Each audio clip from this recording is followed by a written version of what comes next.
চোর বাবাজি, আপনি তো সারা জীবন খালি অন্যের বাড়িতে উঁকি মেরেছেন, ওর বাড়িতে কি সম্পদ আছে সেইটা দেখার চেষ্টা করেছেন, তার বাড়িতে কি সম্পদ আছে দেখার চেষ্টা করেছেন। আপনি তো সারা জীবন অপরের বাড়িতে কি মাল ম্যাটেরিয়াল আছে সেটা দেখার জন্য আপনি উঁকি ঝুঁকি মেরেছেন, অন্যের পকেট হাত রেখেছেন। কিন্তু যদি আজ 3 দিন আপনি নিজের পকেটে একবার উঁকি দিয়ে দেখতেন, তাহলে আপনি বুঝতে পারতেন আপনার পকেটে কত মূল্যবান সম্পদ আছে। আপনি যদি একবার উঁকি দিতেন তাহলে আপনি মূল্যবান সম্পদ দেখতে পেতেন। মুসলমান, আজকে যখনই আপনাকে বলা হচ্ছে যে আপনার হেয়ার স্টাইল ঠিক করুন, আপনার হেয়ার স্টাইল ঠিক করুন, যুবক ছেলে ঈদেতে হেয়ার স্টাইল ঠিক করছে, ওনার নজর চলে যাচ্ছে হলিউডের বাড়িতে, বলিউডের কোন নায়কের স্টাইলের দিকে ওনার নজর চলে যাচ্ছে। মেয়েদেরকে বলা হচ্ছে তোমরা তোমাদের পোশাক আশাক ঠিক করো, ওনাদের নজর টলিউডের কোন নায়িকার দিকে চলে যাচ্ছে। বিশ্বাস করুন, আমরা মুসলমানেরা অন্যের বাড়িতে উঁকি মারছি, অথচ আল্লাহ নিজে কোরআনে বলছেন, কোরআনের পারা নাম্বার 21 সূরা নাম্বার 33 আয়াত নাম্বার 21 সূরার নাম আহজাব, লাকাদ কানা লাকুম ফি রাসূলিল্লাহি উসওয়াতুন হাসানাহ, he was the most smartest personality in the world. সারা পৃথিবীর শ্রেষ্ঠ হিরো যদি কেউ থাকে সেটা আমিন আল্লাহ আর আব্দুল্লাহ তুরে ইয়াতিম, একবার জোরে বলা যাবে না সুবহানাল্লাহ। আল্লাহ সেটা কানা শিক্ষি সচ্চকের মানুষের নসিবে করে দিয়েছে। ও মুসলমান, আপনি নিজের মুকাদ্দার থেকে উঁকি দিয়ে দেখুন, আল্লাহ আপনার মুকাদ্দারে কত বড় সুপারম্যান, সুপার হিরো আর স্মার্টেস্ট পার্সোনালিটিকে আতা করেছেন, আর আপনি কাদের স্টাইল ফলো করছেন, কাকে আপনার লাইফের জীবনের মডেল হিসেবে গ্রহণ করেছেন। বিশ্বাস করুন, আমাদের ছেলেরা চুল কাটছে, বলছে নেইমার আর মেসি এরা দুজন গোল দিচ্ছে বেশি, তাই এদের মতো চুল কাটতে ভালোবাসি।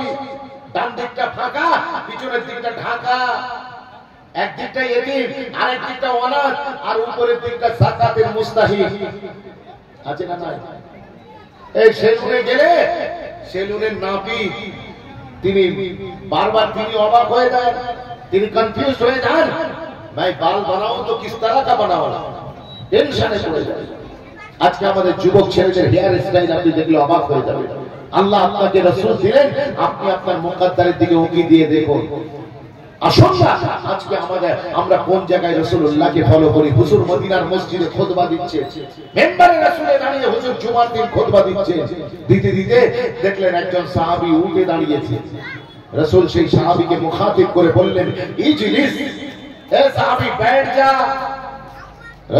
রাসূলের এই কথা শুনতে দেরি, ওই সাহাবীর বসে যেতে দেরি নয়। একবার জোরে বলবেন না সুবহানাল্লাহ। হুজুরের এই আওয়াজ, হযরত আনাস বিন মালিক রাদিয়াল্লাহু তাআলা আনহু, তিনি জুমার দিন সুরমা লাগিয়ে আতর মেখে গোসল করে নামাজ পড়তে আসছেন মসজিদুন নববীতে। তিনি শুনতে পেয়েছেন তখন তিনি ঘরের চৌকাটে তিনি শুনতে পেলেন রাসূল বলেছেন बैठ जाओ। আনাস বিন মালিক রাদিয়াল্লাহু তাআলা আনহু সাহাবী রাসূল, তিনি ডান দিকে বাঁ দিকে তাকালেন না, তিনি এদিকে দেখলেন না ওদিকে দেখলেন না, সঙ্গে সঙ্গে তিনি ওই ঘরের দরওয়াজার চৌকাঠেই বসে গেলেন। একবার জোরে বলা যাবে না? এদিকে মিরদাস রাদিয়াল্লাহু তাআলা আনহু আরেক সাহাবী রাসূল, তিনি ওযু বানিয়ে মসজিদুন নববীতে ঢুকছিলেন। মানুষ যেখানে জুতো খোলে সেইখানে এসে পৌঁছেছেন, হঠাৎ করে হুজুরের আওয়াজ কানে পড়েছে, ইজলিস, এ बैठ जा। এই বলতে দেরি হযরত মিরদাস রাদিয়াল্লাহু তাআলা আনহু তিনি ওই মানুষের জুতো রাখার জায়গায়, ক্যান ইউ ইমাজিন, ভাবতে পারেন জুতো রাখার জায়গায় যেখানে মানুষ জুতো খোলে, মুসল্লিরা জুতো খোলে, সেইখানে তিনি বসে পড়েছেন। নামাজ কমপ্লিট। আল্লাহর নবী বললেন, আনাসকে দেখছি না, মিরদাসকে দেখছি না, তারা কোথায়? ওই সময় আনাস বিন মালিক মিরদাস রাদিয়াল্লাহু তাআলা আনহু তারা এসে বললেন, লাব্বাইকা ওয়া সাআদাইকা ইয়া রাসূলুল্লাহ, হুজুর मेरी माँ और मेरा बाप तेरे कदमों पे कुर्बान, हुजूर আমরা হাজির আছি। ওই সময় আমার আপনার নবী বলেছিলেন, ও আনাস, ও মিরদাস, তোমরা জুমার নামাজ পড়োনি? বলল, জি না, আমরা পড়িনি। আরে কেন পড়োনি? ওই সময় যে দুইজন সাহাবী বলেছিলেন, ইয়া রাসূলুল্লাহ, ইয়া হাবিবাল্লাহ, হুজুর আপনি তো নিজেই আমাদের বসে যেতে বলেছেন, আপনি তো বসে যেতে বলেছেন। ইয়া রাসূলুল্লাহ, ইয়া হাবিবাল্লাহ, হুজুর আপনি তো আমাদের বসে যেতে বললেন, আল্লাহ নবী বলেছেন ও সাহাবী আমি তো তোমাদের বসে যেতে বলিনি। বলে তাহলে কাকে বলেছেন? বলে আমি খুতবা দিচ্ছিলাম, দাওরানি খুতবাতে একজন সাহাবী উঠছিল বসছিল, আমি তাকে লক্ষ্য করে বলেছি ইজলিস। ওই সময়তে সাহাবীরা বললেন ইয়া রাসূলুল্লাহ ইয়া হাবিবাল্লাহ হুজুর আপনি তো কারোর নাম মেনশন করেননি, আপনি বলেছেন বসে যেতে। আমি আনাস মনে করেছি আমাকে লক্ষ্য করে বলেছেন, আমি মির্দাস আমি মনে করেছি আমাকে বসে যেতে বলেছেন। ওই সময়তে আমার নবী বললেন ও সাহাবীরা তোমরা আমাকে এতটাই মানো? সাহাবীরা বললেন জি হ্যাঁ, हमने कभी ना कभी कतरा देखा ना कभी दरिया पे गौर किया, बस जहां तेरी झलक नजर आया वहीं पे डूब गया। হুজুর আমরা আও দেখিনি তাও দেখিনি, আমরা ভাও দেখিনি। হুজুর যেখানে আপনাকে যেখানে আপনার ঝলক দেখেছি সেইখানেই আমরা সঙ্গে সঙ্গে আমরা আমান্না সাল্লাম না করে তাসলিম করে নিয়েছি। আজকে যুবক ছেলেকে বলা হচ্ছে তুমি পাত্রটা খাবার পরে একটু চেটে খাবে, এটা রাসূলুল্লাহ সুন্নাহ। ও তখন বলছে হুজুর এটা খেলে আমার কোনো উপকার হবে? বিজ্ঞান কি বলেছে যে এই রকম চেটে গেলে কোনো উপকার হবে? আমরা শেরে পাঞ্জাবে খাচ্ছি, আমরা ওদিকে শেরে বেঙ্গলে খাচ্ছি, এত লোকের সামনে চামচ ছেড়ে দিয়ে আমি হাত দিয়ে খাবো? এটা হতে পারে না, এটা হতে পারে না। আমাদের কেবলা কোন দিকে? এই জন্য বলুন কেবলা কোন দিকে? পশ্চিম দিকে। হ্যাঁ আমাদের পশ্চিম থেকে কেবলা আরো পশ্চিমে হয়ে গিয়েছে এখন। বিশেষ করে আমার ইয়ংস্টারদেরকে আমি সব সময় I always motivate to our younger stars. আমি যুবকদের সব সময় মোটিভেট করার চেষ্টা করি। মনে রেখে দেন আজকে যুবকদের কেবলা সামনে পশ্চিম থেকে আরো পশ্চিমের দিকে চলে গিয়েছে। যদি আপনি ওয়ার্ল্ড ম্যাপটা একটু ভালো করে দেখেন দেখবেন আপনি কাবা শরীফকে দেখতে পাবেন পশ্চিমে, কিন্তু আর একটু দূরে যাবেন গিয়ে দেখবেন পশ্চিমে আছে আমেরিকা, পশ্চিমে আছে ইউরোপ। এই আমেরিকার ইউরোপ কান্ট্রিকে আপনি দেখবেন তারা কাবা শরীফের চেয়েও পশ্চিম দিকে আছে। আমাদের ছেলেদের যুবকদের কেবলা নামাজের কেবলা শুধু কাবাতুল্লাহ, আর বাকি সর্বক্ষেত্রে তাদের কেবলা হচ্ছে আমেরিকা আর ইউরোপ। কথা ঠিক বলছি না ভুল বলছি? এরা বিদেশ থেকে যে কালচার আমদানি হয় আমাদের যুবকরা সেই কালচারকে নিজের লাইফের স্টাইল বলে মনে করে। বিশ্বাস কর ওনাকে বলা হচ্ছে তুমি বসে ইস্তেঞ্জা করো, ও তখন বলছে যে এমন এখন সব টয়লেট হয়ে গিয়েছে সব বিদেশি ফরেনার স্টাইলে টয়লেট, যেখানে বসে পেচ্ছাপ করা যাবে না, দাঁড়িয়ে সাইলেন্সার পাইপ দিয়ে ঝেড়ে দিতে হবে। আমাদের ছেলেরা আজকে ফরেনারদের কালচার নিয়েছে, তারাও দাঁড়িয়ে পেচ্ছাপ করছে, আমাদের ছেলেরাও দাঁড়িয়ে দাঁড়িয়ে ইস্তেঞ্জা করছে। বড় শরমনাকের কথা, বড় লজ্জার কথা। ও যুবক ছেলে তোমাকে যখন বলা হচ্ছে চেহারায় দাঁড়িয়ে রাখো, ও বলছে চেহারায় দাঁড়িয়ে রাখলে কি ক্যান্সার হবে না? যদি ক্যান্সার না হয় তাহলে চেহারায় দাঁড়িয়ে রাখবো। বিজ্ঞান কি বলছে কথা বুঝতে পেরেছেন? আপনি বলুন। অনেকে আবার ওয়াচ করছে বলছে দাড়ি রাখলে ক্যান্সার হবে না। হতে পারে, এমনটি হতে পারে, কিন্তু ক্যান্সার না হওয়ার জন্য আমরা দাড়ি রাখবো এই উদ্দেশ্য নিয়ে নিয়ে যদি আপনি দাড়ি রাখেন এখন রাসূলুল্লাহকে মানা হবে তো? এজন্য বলে নামাজ পড়লে ব্যায়াম হয়। অনেকে বলছে নামাজ পড়ো ব্যায়াম হয়ে যাবে। আপনি যদি ব্যায়াম করার উদ্দেশ্যে নামাজ পড়েন খোদা কি ইজ্জত কি কসম আপনার নামায় আমলে যারা পরিমাণ সওয়াব হবে না। আপনি কি নামাজ পড়েন ব্যায়াম করার জন্য? কথা বলে আপনি তাহলে কেন বিজ্ঞানকে এত মাথায় তুলে নাচছেন নিয়ে? মনে রেখে দেন বিজ্ঞান কে?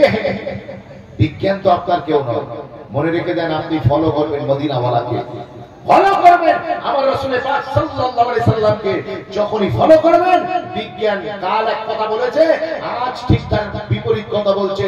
করোনার সময় দেখেননি কত কথা হলো? জি কেউ বললো থালা বাজালে করোনা চলে যাবে, পুরো ভারতবাসী সব থালা বাজাচ্ছে ধম ধম ধম ধম করে। তারপরে বললো ঘরে মোমবাতি জ্বালালে করোনা পালাবে, ঘরের ছাদে মোমবাতি জ্বালিয়ে বসেছিল। তারপরে আপনি লক্ষ্য করে দেখুন ভারতের কিছু বৈজ্ঞানিক তারা কি বললো? তারা বললো গরুর পিচ্ছাপকে তাবার রোগ বলে খেলে তোমার করোনা ভালো হয়ে যাবে। আপনি তাই শুনে ওই গরুর পিচ্ছাপকে খাবেন নাকি? বিশ্বাস করুন বিজ্ঞান এখন বলছে, আধুনিক গবেষণায় এসেছে, নতুন গবেষণায় মাঝে মাঝে যারা বিয়ার খায় তাদের নাকি হাড়ের রোগ কমে যায়। যারা মদ খায় তাদের নাকি ক্যান্সারের ঝুঁকি অনেকটা কমে যায়। তাই বলে মুসলমানের বাচ্চা ঈদের দিন তো খেলেন কেজি কেজি লাচ্চা। আপনি যদি প্রমাণ করেন আমি একজন রাসূলের গোলাম সচ্চা, তাহলে আপনি কি বিজ্ঞানের কথা শুনে মদ খাবেন নাকি?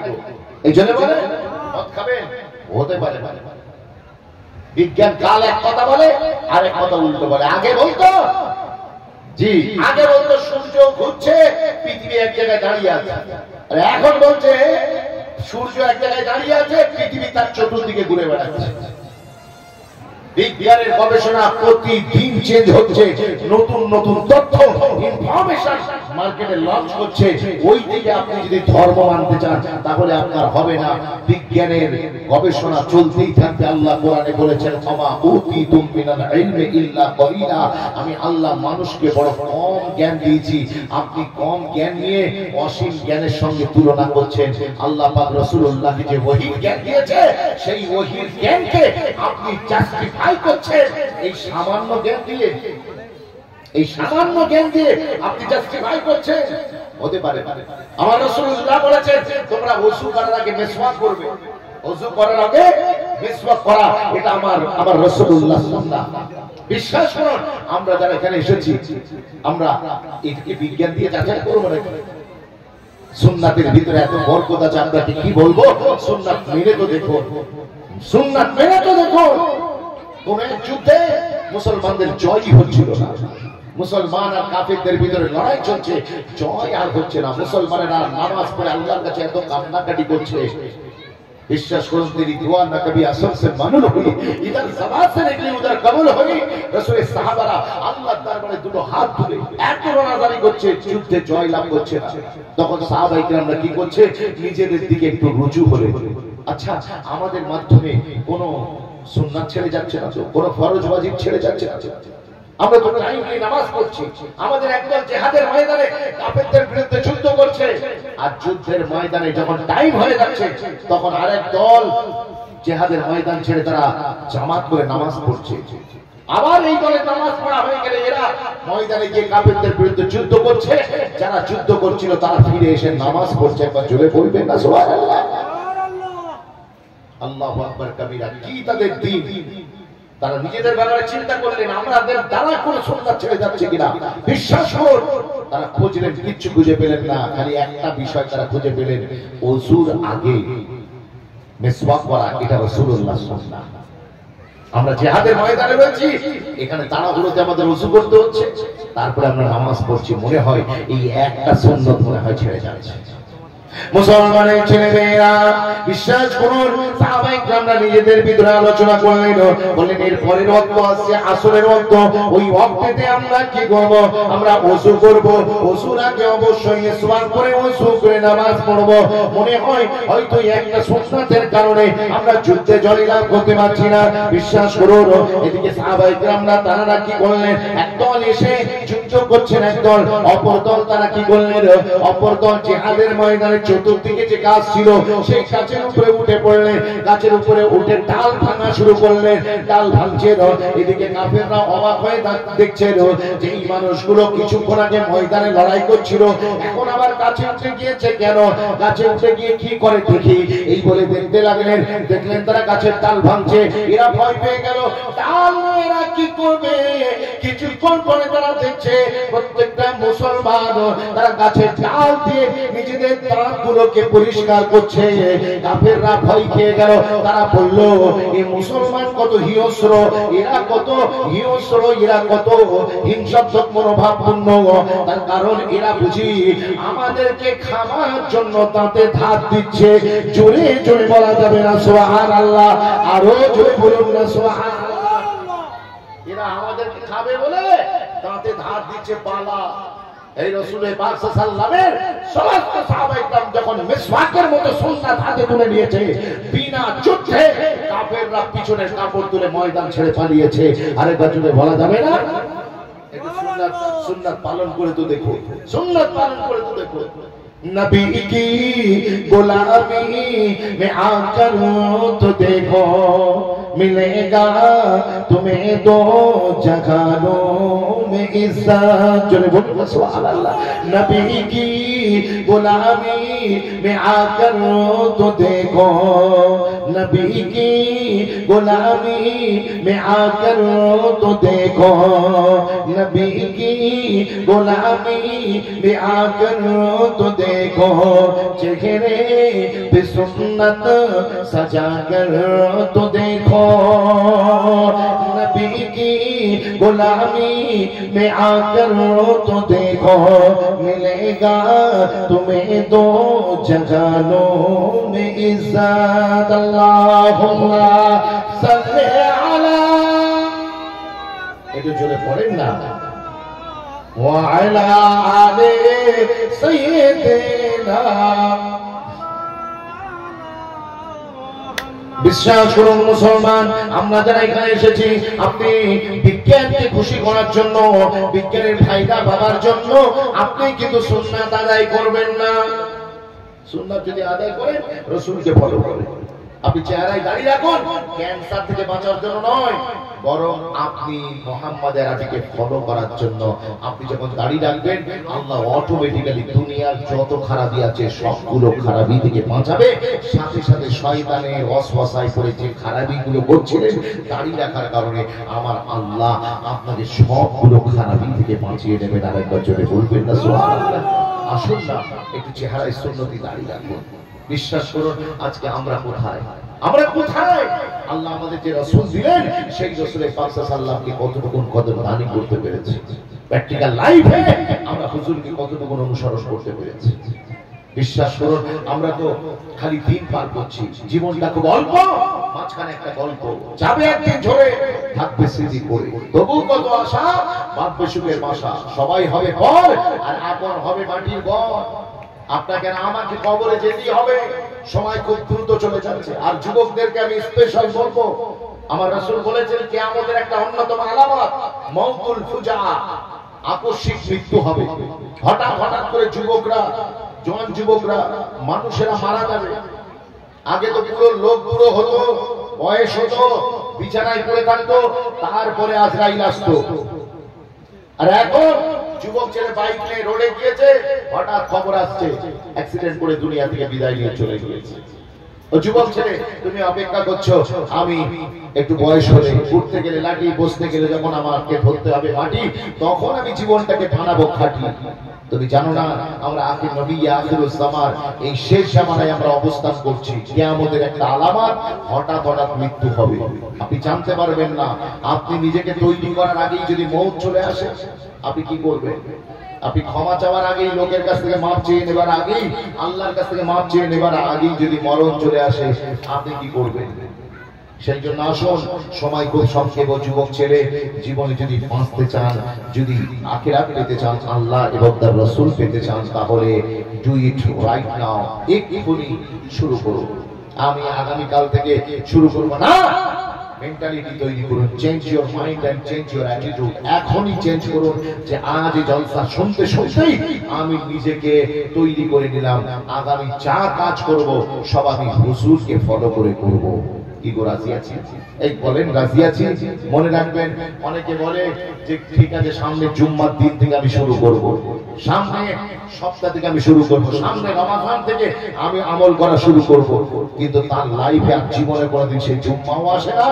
আর তার লাইফে সে রমাদানও আসে না সুতরাং ডু ইট রাইট নাও এক্ষুনি শুরু করো মনে রাখবেন জব জাগে তব সবেরা যখনই জাগবেন তখনই ভোর হয়ে যাবে আপনি এক্ষুনি জেগে উঠুন দেখুন আপনার জন্য আল্লাহ একটা সুন্দর সকাল সুবহে সাদেক আপনার মুকদ্দারে লিখে রেখেছেন সেই জন্য আর দেরি নয় জলসা সারা জীবন শুনেছেন আজ নয় আপনার লাইফের জীবনের শ্রেষ্ঠ আদর্শ হিসেবে রাসূলকে মেনে নেন সাহাবায়ে কিরামরা কেমন মেনেছিলেন সাহাবায়ে কিরামরা কেমন মেনেছিলেন একজন সাহাবী তিনি রাসূল পাক সাল্লাল্লাহু আলাইহি ওয়াসাল্লামকে এসে সালাম দিলেন আসসালাতু ওয়াসসালামু আলাইকা ইয়া রাসূলুল্লাহ হুজুর আমার ডান দিকে মুখ ফিরিয়ে দিলেন ওই সাহাবী ডান দিকে ঘুরে এসে হুজুরকে সালাম দিলেন হুজুর বাঁ দিকে মুখ ঘুরিয়ে দিলেন রাসূল পাক সাল্লাল্লাহু আলাইহি ওয়াসাল্লামের সাহাবী আমার সামনে এসে সালাম দিচ্ছেন হুজুর তার দিকে কোন দিকেই ফিরছেন ওই সাহাবী তিনি অন্যান্য সাহাবীদের জিজ্ঞেস করলেন বলেন আমি তো বেশ কিছুদিন দরবার শরীফে আসিনি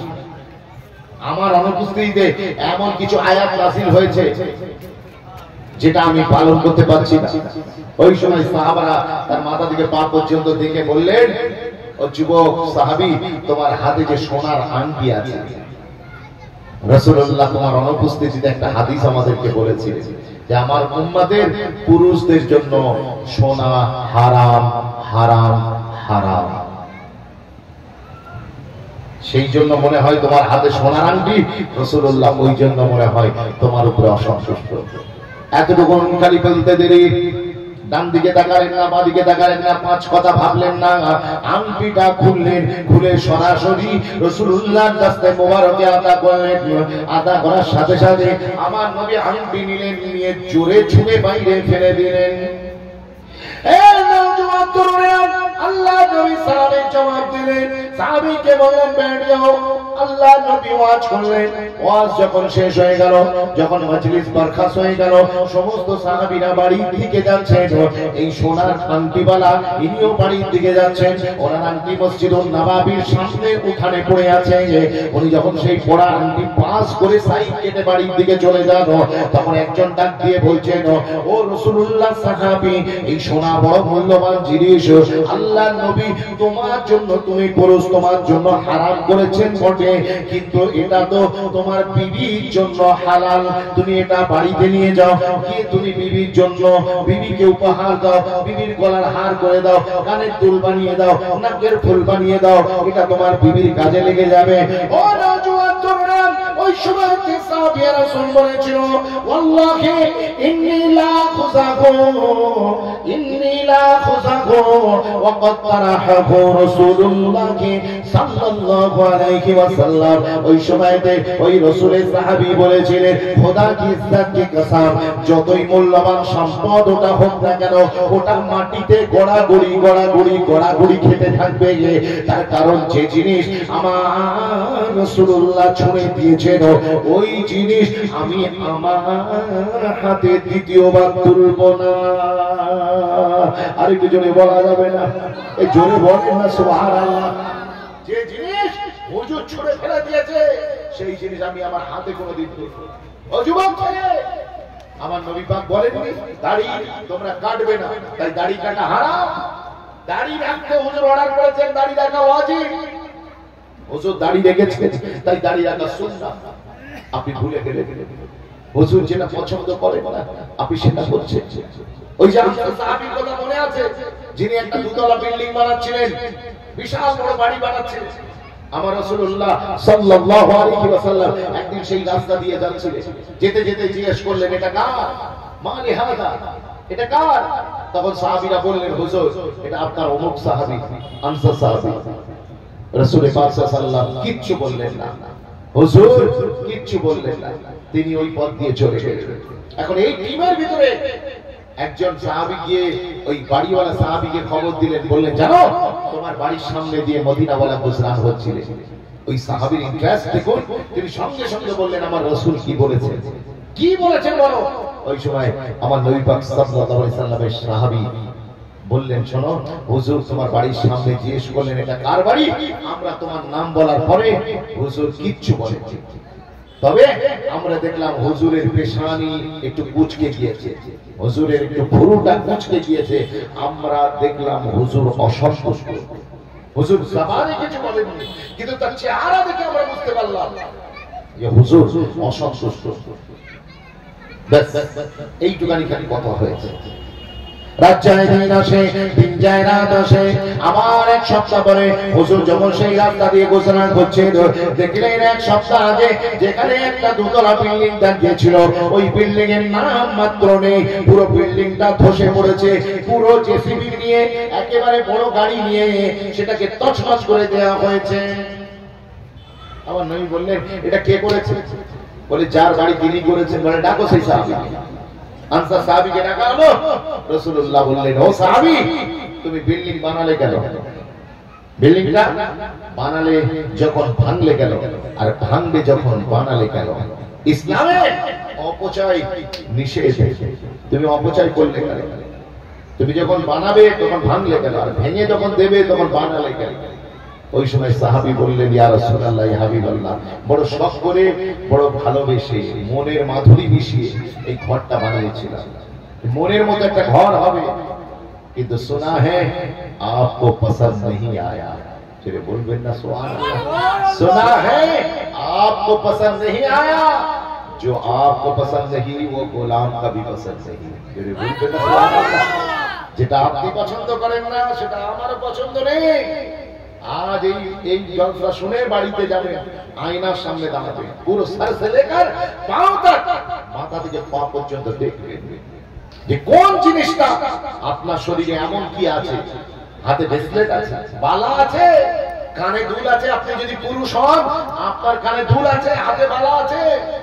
আজকাল কিছু দিচ্ছে না, বলছে মাথার চুলটা দেখবে, মাথার চুল থেকে পায়ের নখ পর্যন্ত দেখবে। অনেক যুবক ছেলে আছে, জিজ্ঞেস করা হয় তুমি না রাসূলের উম্মাহ, কোথায় গেল সুন্নাহ? বলে জানো না, আমি তো শাহরুখ, অমিতাভ, সালমানের ফ্যান, তাই তো আমি পরেছি ছেঁড়া জিন্সের প্যান্ট। মেয়েরা বলছে আমরা ঋতুকামনা করি না, ওসব নামাজ রোজা বোরখা আমরা মেনটেন করি না। অনেক যুবক আছে মাথায় সুন্নতি টুপি নেই, চেহারায় সুন্নতি দাড়ি নেই, অথচ কানে দেয় দুল, হাতে দেয় বালা, দেখতে লাগে জরিনা খালা। আচ্ছা আচ্ছা, আর আয়নার সামনে দাঁড়াবেন বাড়িতে, গিয়ে দেখবেন আপনার শরীরের কোন জিনিসটা আমার রাসূলুল্লাহর পছন্দ নয়। যে পছন্দ না থাকে যে জিনিসগুলো, সেগুলো সব বাতিল করে দেবেন। সোনার চেন, সোনার ব্রেসলেট, হাতের সোনার আংটি সব করে ফেলো। জি, আপনার ওই আপনার খেপচিকার চুল সব কেটে সমান করে ফেলো। দাড়িগুলো প্রতিদিন চাষেন, ব্রাশ করতে ভুলে যান, সপ্তাহে 2 দিন আপনি সেভিং করতে ভুলেন না, এই অভ্যাস পরিত্যাগ করে দেন। এটা হুজুর পছন্দ করেন না। বিশ্বাস করুন, আমার নবী পাক সাল্লাল্লাহু আলাইহি ওয়াসাল্লাম এই দাড়ি রেখেছেন, প্রত্যেকটা নবী তারা দাড়ি রেখেছেন। বিশ্বাস করুন, কোরআনে কারীমে হযরত হারুন নবীর কথা এসেছে যে হারুন নবীরও দাড়ি ছিল, প্রত্যেকটা নবীর দাড়ি ছিল। রাসূলের উম্মাহ হয়েছেন, চেহারায় দাড়ি রাখবেন না, প্রতিদিন সেভিং করবেন, এটা হতে পারে না। আসুন হুজুরের জন্য আপনি চেহারায় সুন্নতি দাড়ি দিয়ে সাজান। আজ তো আমরা আধার কার্ডের মুসলমান হয়ে গিয়েছি, ব্যাংকের বইয়ের মুসলমান হয়ে গিয়েছি, লোক আমাদের চিনতেই পারে না, ভাই ইধার কা না উধার কা, লোক চিনতেই পারে না। লোক মাঝে মাঝে আমাদেরকে ভুল বোঝে, মনে করে আমরা ওদের দলের লোক। জিজ্ঞাসা করছে তোমার নাম কি? বলে আমার নাম বাবাই। বলে কি করো? বলে ওই বন্ধন লোনের কারবার করে কামাই। তাহলে তো তুমি মুসলমান নয়, তুমি আমাদের দলে। সঙ্গে সঙ্গে যুবক ছেলে বলছে রে মুসলমান নয়, প্রতিদিন গোস্তের দোকান, আমি না গেলে গোস্তওয়ালার গোস্ত পড়ে থাকে, আমি গেলে তবে বিক্রি হয়, আমি মুসলমান নয়। ওরা বিশ্বাসই করতে চাইছে। বলে এখন বহু হিন্দু লোকও তারা গোস্ত খাচ্ছে। সঙ্গে সঙ্গে ও মানি পার্স থেকে আধার কার্ড বের করেছে, আধার কার্ড বের করে দেখাচ্ছে, বলছে দেখো আমার বাপের নাম মকবুল ইসলাম, আমার নাম শরীফুল ইসলাম। বিশ্বাস করুন, আধার কার্ড দিয়ে প্রমাণ করতে হচ্ছে একজন মুসলিম। কত বড় লজ্জার বিষয়, কত বড় লজ্জার বিষয়। আপনাকে আধার কার্ড দেখিয়ে প্রমাণ করতে হচ্ছে আপনি একজন মুসলমান। আধার কার্ডের মুসলমান হবেন না। বিশ্বাস করুন, আপনাকে ড্রেস থেকে, আপনার চেহারা থেকে লোক যেন বলে ও দেখো মোহাম্মদ আরবি কা গোলাম আ রাহা হ্যায়। আর একবার জোরে বলা যাবে না সুবহানাল্লাহ? আপনারা জানেন আমাদের ইমামে আযম আবু হানিফা নুহমান বিন সাবিত রাহমাতুল্লাহ, ওনার একজন ছাত্র ছিলেন, নাম হলো ইমাম মুহাম্মদ। ওনার সঙ্গে বাগদাদে কিছু ইহুদি পণ্ডিতের বাহাস হয়। ইহুদি পণ্ডিতের বাহাস হয়, ওই বাহাসে আপনার ইহুদিরা মুসলমানদেরকে আহ্বান করেন, ও মুসলমান তোমাদের ধর্ম হক না আমাদের ধর্ম হক, আজকে প্রমাণ করে যাবে, এসো। মুসলমানদেরকে ডাকে। ওই সময় মুসলমানরা ইমাম মুহাম্মদ, ইমামে আযম আবু হানিফার ছাত্র, তারাকে বললেন হুজুর আপনাকে যেতে হবে। ওই সময়তে ইমাম মুহাম্মদ তিনি বললেন ঠিক আছে, তুমি একটা ডেট করতে বলো। ডেট করা হলো, পুরো ফাঁকা ময়দান, হাজার হাজার লোকের উপস্থিতি। লোক মানুষ অ্যাক্সিডেন্ট হয়ে পড়ে থাকলে লোক তাকে তুলে হসপিটালে পৌঁছে দেয় না, বরং তার ফটো তোলা, তাকে তোলার লোকের অভাব হয় না, কিন্তু তার ফটো তোলার লোকের অভাব আছে কি? লোক আজকে তামাশা দেখতে আসে, লোক হাকিকাত শিখতে আসে না, জানতে আসে না। তো যখনই বাহাস হবে, শুনেছে মোনাজারা হবে, হাজার হাজার লোক জি ইহুদিদের লোক মুসলমানদের লোক এসে হাজির, পুরো ময়দান প্যাকটা। ইহুদিরা একেবারে পাগড়ি টাগড়ি বেঁধে আছান পরে রেডি হয়ে অপেক্ষা করছে কখন মুসলমানদের ইমাম আসবে। এদিকে আমাদের ইমামে আযম আবু হানিফা শাগরেদ ইমাম মুহাম্মদ রাহিমাহুল্লাহ তিনি বাড়িতে ছিলেন। মুসলমান যুবকরা তাকে রিসিভ করতে এসেছে, নিয়ে যেতে এসেছে। তো তিনি কি বললেন? তিনি বললেন ওয়েট এন্ড সি, আমি আসছি। এই বলে তিনি কি করলেন? মাথায় সুন্নতি পাগড়ি বাঁধলেন, আর আগে থেকেই তো মাশাআল্লাহ সুন্নতি দাড়ি, গায়েতে সুন্নতি জুব্বা ছড়ালেন, হাতে একটা তসবিহ নিলেন, বগলেতে নামাজের মুসাল্লা নিলেন, আর ঘোড়ার পিঠে সওয়ার হলেন। ওয়ে তিনি মুনাজারাত ময়দানের দিকে যাচ্ছেন। বিশ্বাস করুন, सर पे अमामा, सुन्नत का जामा, हाथ में तस्बीह, बगल में मुसल्ला, लब में जारी अल्लाह अल्लाह। দূর থেকে দেখলেই বোঝা যাবে না কে যাচ্ছে, ইনি এই দলের লোক না ওই দলের লোক। তিনি যখন মুনাজারার ময়দানে ঢুকছেন, ইহুদি পণ্ডিত যারা এত বড় বড় আওয়াজ দিচ্ছিল, ডেকে নিয়ে তোদের কি আছে, আমাদের ইমাম সাহেবকে দেখার সাথে সাথে তাদের জবান থেকে কালেমা জারি হয়ে গিয়েছে। পরে যখন ইহুদি পণ্ডিতদের জিজ্ঞেস করা হলো, হোয়াট হ্যাপেন্ড ম্যান, তোমাদের কি হয়েছিল? তোমরা ঈমানের কালমা পড়ে নিলে, তোমরা তো এসেছিলে খেলতে এসেছিলে, অথচ আত্মঘাতী গোল খেয়ে বাড়ি চলে গেলে। ওই সময় ইহুদি পণ্ডিতেরা তারা কি বলেছিল জানেন? বলেছিল মুসলমানদের ইমাম সাহেবের মাথায় তাদের নবীর সুন্নতি পাগড়ি, চেহারায় সুন্নতি দাড়ি, গায়েতে সুন্নতি জুব্বা দেখে আমাদের মনের ভিতরে এমন ভয় চলে আসলো, আমরা মনে করলাম अगर छोटा मोहम्मद इतनी शान वाला है तो फिर बड़ा मोहम्मद कैसा होगा। जोरे बोलूं ना सुभान अल्लाह। ये शान अगर है खिदमतगारों की तो सरदार का आलम क्या होगा। यही যদি গোলামের মাকাম হয় তাহলে মুহাম্মদ আরবির মাকাম কেমন হবে। সেই জন্য আমি আপনাকে বলবো, আধার কার্ড দিয়ে না প্রমাণ করতে হয় আপনি মুসলমান। আপনি দূর থেকে হেঁটে আসবেন, আপনার বিজনেস স্ট্র্যাটেজি, আপনার বডি ল্যাঙ্গুয়েজ, আপনার স্পিকিং স্কিল দেখে লোক যেন বলে ও দেখো मोहम्मद अरबी का गुलाम आ रहा है। जरे बोलो ना सुभान अल्लाह। नबी की गुलामी में आकर तो देखो, नबी की गुलामी में आकर तो देखो, मिलेगा तुम्हें दो जहानों में इज्जत। नबी की गुलामी में आकर तो देखो, मिलेगा तुम्हें दो जहानों की इज्जत, मिलेगी तुम्हें दो जहानों में इज्जत। नबी की गुलामी में आकर तो देखो। আসুন একটু হুজুরের গোলামতি একটু করুন না। দুটো জাহানে আল্লাহ ইজ্জত দিয়ে ভরিয়ে দেবে। চেহারে पे सुन्नत सजा कर तो देखो, नबी की गुलामी में आकर तो देखो। নবীর গোলামতিতে আসুন, হুজুরের চেহারা সুন্নতি দাড়ি রেখে একটু সাজিয়ে তো দেখুন, মজা এসে যাবে। বিশ্বাস করুন, আজকে আমরা মুসলমানেরা আমরা শুধুমাত্র এই আপনার কি বলে ভোটার কার্ডে মুসলমান রয়ে গেলাম। মুসলমানের লাশ দিয়ে ইলেকশন উদ্বোধন হচ্ছে, আর মুসলমানের লাশ দিয়ে গণনা শেষ হবে। মুসলমান খবরদার, খবরদার, আপনি যেন ভোটের তালে পড়ে খেলতে যাবেন না। रसूलेर गोलाम হয়েছে, জান যদি দিতে হয় পার্টির জন্য নয়। আপনি দেখেননি हर किसी का अलग अलग होता है झंडा, मगर एक सा होता है डंडा। প্রত্যেকটা পার্টির ঝান্ডার কালার আলাদা, কিন্তু মনে রাখবেন প্রত্যেকটা পার্টির ডান্ডার কালার এক না আলাদা। এজন্য বলেন এক। মুসলমান মনে করেছে লাল মেরেছে আমি সবুজের কাছে আসবো, এ বাঁচাবে। সবুজ মারবে, গেরুয়ার কাছে ছুটবো, ও আমাকে বাঁচাবে। গেরুয়া মারবে, তখন হাত ধরবো। বিশ্বাস করুন, হাতে ধরে বলি, কেউ আপনার নয়, কেউ আপনার নয়। মনে রেখে দেন মুসলমান, আল্লাহ পাক আপনাকে যে রাসূল দিয়েছেন, এই রাসূলুল্লাহ সত্যি এই দুনিয়াতেও আপনার, আখিরাতেও আপনার। আল্লাহ নিজে মুসলমানদের দুনিয়াতে আপন, আখিরাতেও আপন। সুতরাং এই দুইজনকে একটু হাসি খুশি করিয়ে নেন, এই দুইজনের সঙ্গে একটু অ্যাটাচ হয়ে যান। তার কারণ মনে রাখবেন, এনাদের দুজনকে যদি ছেড়ে দেন, এনাদের দুজনের কোনো ক্ষতি হবে না, কিন্তু আমার আর আপনার ক্ষতি হবে না, হবে না। লোক আসবে দেখতে আমায়, দেখবে আমার লাশ, কেউ খুঁড়বে কবর, আর কেউ কাটবে বাঁশ, কেউ করবে গোসল, কেউ দেবে দাফন। নবী ছাড়া সেদিন আমার কেউ হবে না আপন। মনে রেখে দেন মুসলমান, কবরে হাসরে মিজানে পুলসিরাতে যে রাসূলুল্লাহ আপনার হবে সেই রাসূলের সাথে একটু নিসবত মুনাসিবাত কায়েম করুন। বিশ্বাস করুন, আজ ফিলিস্তিন থেকে শুরু করে আপনার হিন্দুস্তান পর্যন্ত মুসলমান মার খাচ্ছে না খাচ্ছে না? এই জন্য বলুন খাচ্ছে কিনা? লক্ষ্য করে দেখুন, আমরা এখানে আমাদের লোকাল মসজিদে নামাজ পড়তে যাই না, আর ফিলিস্তিনের মানুষগুলো কি পাগল হয়ে গিয়েছে, কতটা আল্লাহ তার রাসূলকে ভালোবেসে ফেলেছে।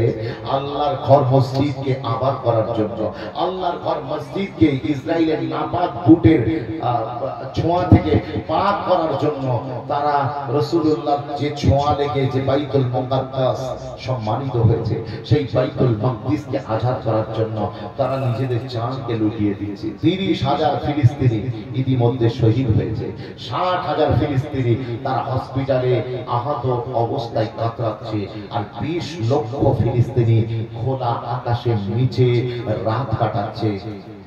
ওদের কি দরকার ছিল? কি দরকার ছিল?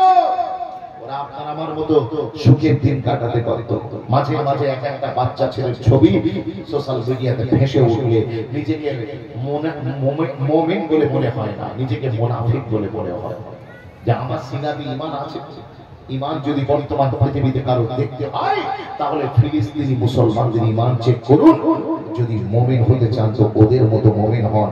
বিশ্বাস করুন, দুনিয়াতে আল্লাহ আপনার ইজ্জত বাড়াবে আর হাসরে আপনার নাজাতের জারিয়া বানিয়ে দেবে। জোরে বলুন। এ মুসলমানের ছেলে মেয়েরা বিশ্বাস করুন, সারা পৃথিবীতে মুসলমান মার খাচ্ছে। কুকুর দুই প্রকার, একটা কুকুর হলো ফালতু, আর একটা কুকুর হলো পালতু। ফালতু কুকুর জানেন, নেড়ি কুত্তা, ঘিয়ে ভাজা, যে হোটেলে হোটেলে ঘুরে বেড়ায়, আপনার রান্নাঘরে কিচেন রুমের সামনে ঘুরে বেড়ায়, যে দেখে সেই তাকে ঢিল ছুঁড়ে পেটায়।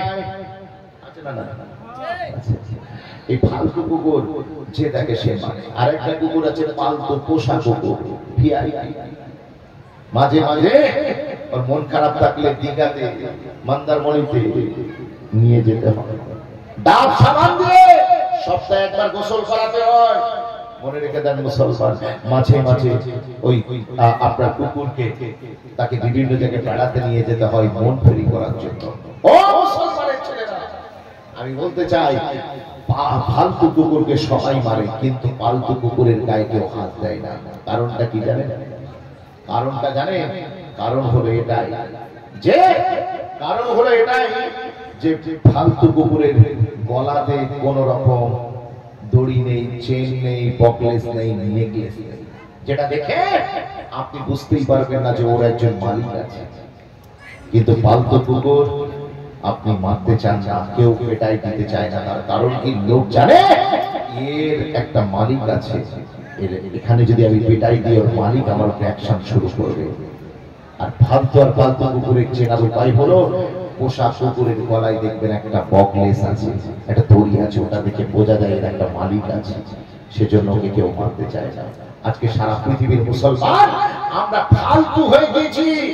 আমাদের গলাতে আল্লাহর গোলামতির যে বেড়ি ছিল, রাসূলুল্লাহ গোলামতির যে বেড়ি ছিল, সেই বেড়িটা আমরা নিজেরা ইচ্ছাকৃতভাবে ছিঁড়ে ফেলে দিয়েছি। দিয়ে আমরা পার্টির গোলাম হয়ে গিয়েছি, আমরা এলাকার লিডারের গোলাম হয়ে গিয়েছি, আমরা দুনিয়ার গোলাম হয়ে যাওয়ার কারণে আজকে দুনিয়ার যত বিপদ আপদ মুসিবত আমাদের মাথার উপরে মুসাল্লাত হচ্ছে। কথা ঠিক বলছি না ভুল বলছি? এখন যদি বলেন আরিফুর ভাই, ফিলিস্তিনের মুসলমানদের ঈমান এত মজবুত, তারপরে ওদের উপরে এত আযাব, এত কষ্ট কেন আসছে? এর উত্তর মনে রাখবেন, উম্মতের একজনের গুনার কারণে পুরো টোটাল উম্মতকে আল্লাহ পাক আযাব দিতে পারেন, পুরো উম্মতের উপরে আল্লাহ কঠিন দিন চাপিয়ে দিতে পারেন। আবার উম্মতের একজনের নেক কাজ করার ওসিলায় আল্লাহ পুরো উম্মতের উপরে আল্লাহ শান্তি আমান নসিব করে দিতে পারেন। জোরে বলুন না। আপনারা জানেন বনি ইসরাইলের নবী মুসা আলাইহিস সালাতু ওয়াস সালাম, আল্লাহর লাডলা নবী, প্যারা নবী, তার জামানায় মোবারকাতে পুরো এলাকায় কাহাত পড়ে গিয়েছিল, দুর্ভিক্ষ হয়েছিল, পানি হয় না, ফসল হয় না, মাঠ পুরো ফেটে গিয়েছে, জন্তু জানোয়ার শুকিয়ে গিয়েছে, বাচ্চারা কান্নাকাটি শুরু করেছে, মায়েদের স্তনে দুধ নেই, মানুষ কি খাবে, চিন্তা টেনশনে অস্থির। ঠিক এইরকম একটা সময় পুরো বনি ইসরাইল মুসা নবীকে এসে ধরলেন, মুসাকে এসে বললেন, হুজুর আপনি আল্লাহর কাছে একটু দোয়া করুন, আল্লাহ যেন পানি নসিব করে দেন। মুসা ছেলে তুর্ক, মুসা নবী আল্লাহকে গিয়ে বললেন, আল্লাহ আমার উম্মতের উপরে পানির ব্যবস্থা করে দিন। আল্লাহ বললেন, তোমরা পুরো উম্মতকে নিয়ে মাঠে, অমুক মাঠে চলে যাও, ওইখানে গিয়ে আমার কাছে দোয়া চাইবে, আমি আল্লাহ কবুল করে নেব। আরেকবার জোরে বলবেন না সুবহানাল্লাহ। মুসা নবী তার উম্মতদেরকে নিয়ে চলে গেলেন মাঠে, গিয়ে খোলা আকাশের নিচে আল্লাহর দরবারে দুটো হাত তুলে দোয়া করা শুরু করে দিলেন। ও মুসলমান, মনে রাখেন, দীর্ঘক্ষণ ধরে দোয়া করলেন কিন্তু বৃষ্টি আসে না, আসে না, আসে না। কয়েকদিন পার হয়ে গেল, আবার মুসা নবী আল্লাহ চৌকাঠে গিয়ে হাজির হলেন। ও রব্বি আল্লাহ, এত কান্নাকাটি করলাম, বৃষ্টি এলো না, আপনি ওয়াদা করেছিলেন ওইখানে গিয়ে দুটো হাত তুলে দোয়া চাইলে বৃষ্টি দেব। আল্লাহ তরফ থেকে আওয়াজ এলো, এ মুসা নবী, আমার ওয়াদা ছিল অমুক ময়দানে গিয়ে আমার কাছে ওয়াদা, আমার কাছে দোয়া করলে আমি আল্লাহ বৃষ্টি দেবই দেব। কিন্তু তোমার জামাতের ভিতরে একটা গুনাহগার পাপী আছে, ওই পাপী ব্যক্তি তওবা না করা পর্যন্ত আমি পুরো উম্মতের পক্ষ থেকে আমি আল্লাহ দোয়া কবুল করব না, পুরো উম্মতকে আমি পানি দেব না, আমি দেব না।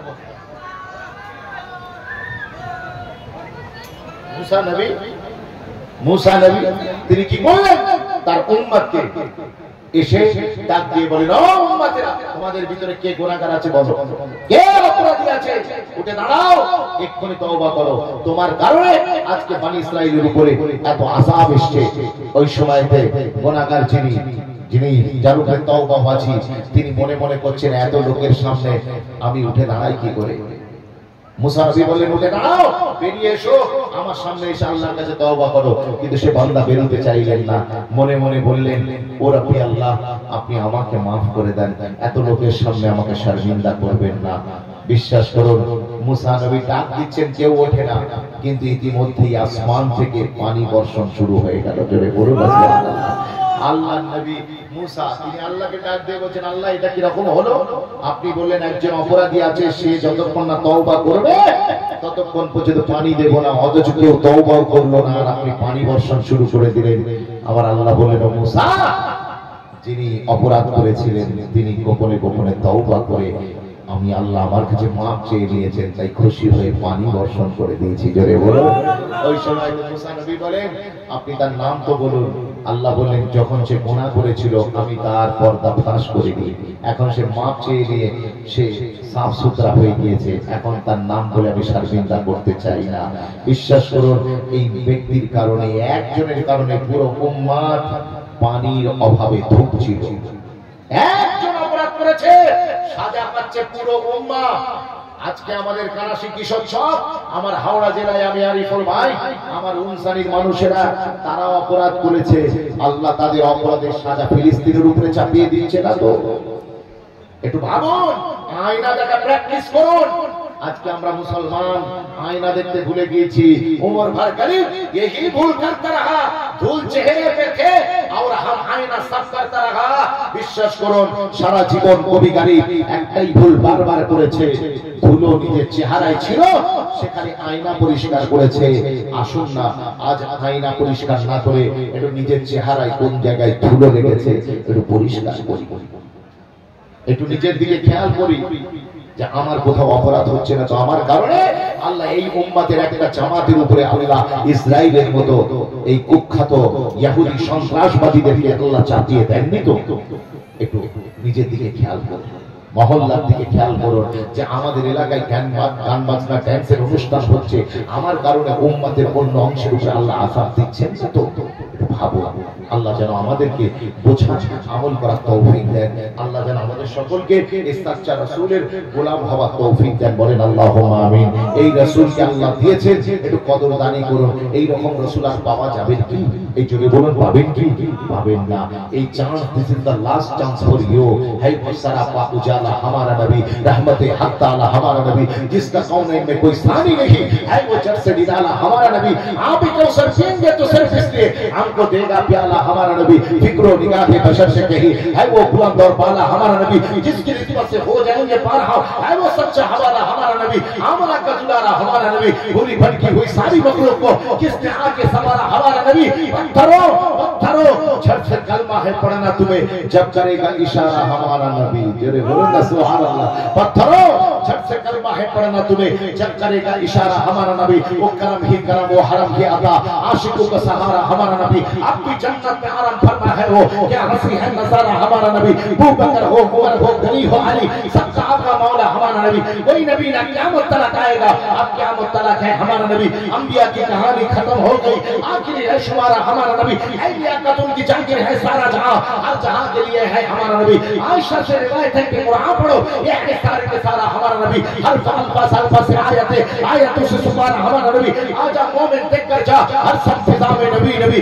ओम नबी अली से इंसान नबी बासे कामिल बुरहान नबी दाते से इखलास से तदहीर की जान नबी साथ से तकलाइन की शान नबी हर वक्त पे बात करा नबी हाथ से हक की तस्वीर नबी हाथ से कदम रसूल नबी आलिक का शाकर नबी भाई का हुस्न जमाल नबी रात से अबर हर हाल नबी साथ से है साहिब नबी मेरा सिर से है साकिब नबी सच्चा सुथरा काफी नबी मेरा शिन से है साफी नबी सौ से सादिक जिक्र नबी दोस्ता में फिक्र नबी कोई से कम साथ में नूर नबी सही से कुरान ज़हूर नबी रुतबे मेरा के बात नबी रुतबे में मेरा के बात नबी इंसान हक नबी गाइस से है गरीब नबी आपसे फतेह रब्बी नबी मेरा काम से किबला नबी नबी आपसे काबा नबी नबी फिर आपसे पूछो क्या है नबी लौला के बाद फिदा है नबी दिन से मोहम्मद पाक नबी नो से नूर कुरान नबी ओ सच्चे रब दुआ नबी या सैयदुल्लाह साहब नबी ईमान नबी ईकान नबी सुल्तान नबी मेरी जान नबी ईमान नबी ईकान नबी सुल्तान नबी मेरी जान नबी कुरान तेरे पारों में नबी हर मोमिन के नारों में नबी ज़ोहरा का पापा नबी नबी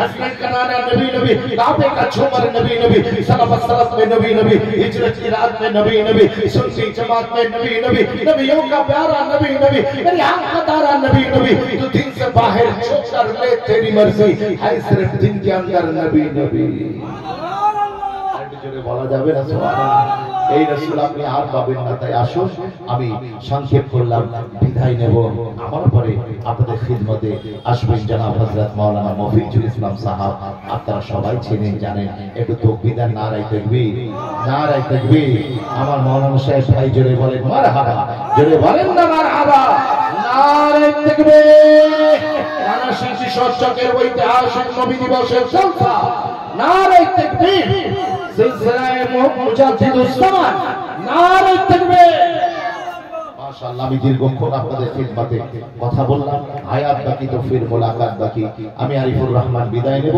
ভাই এসেছে আপনাদের খিদমতে কথা বলবেন সবাই এদিক ওদিকে যারা ছড়িয়ে ছিটিয়ে আছেন সবাই চলে আসুন